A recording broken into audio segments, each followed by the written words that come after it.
for example. But requiring basic ID in order to vote is really popular. A Pew poll from a few months ago showed 83% of Americans, including 71% of your fellow Democrats, support requiring an ID to vote. Why are they wrong?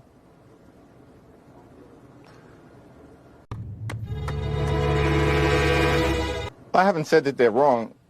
We know that states are the ones who are empowered to conduct elections, and every state should be allowed to decide the best way to proceed to ensure that there's a free and fair election. Here in New York, there are, in fact, voter identification requirements. The question is that what Republicans are trying to do is to engage in clear and blatant voter suppression. They know that if there's a free and fair election in November, they're going to lose.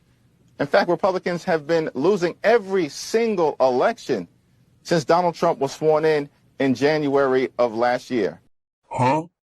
Including most recently decisively in Texas, and of course, losing all across the country, up and down the ballot in the November off-year elections in places like New Jersey or Virginia or New York.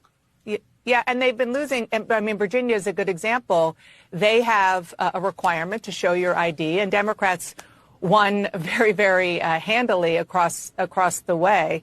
So why not maybe even just take that off the table and say, okay, maybe not a passport or birth certificate, but show ID. The next day.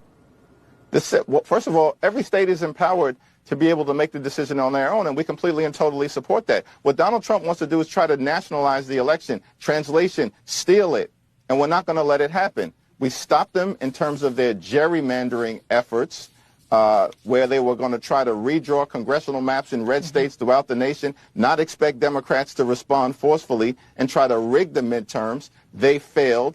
We've stopped Donald Trump from being able to federalize the National Guard, which we believe was probably part of some toxic attempt I was entertained. to unleash troops on American cities all across the nation and intimidate people from voting, and we're going to stop him from nationalizing the election.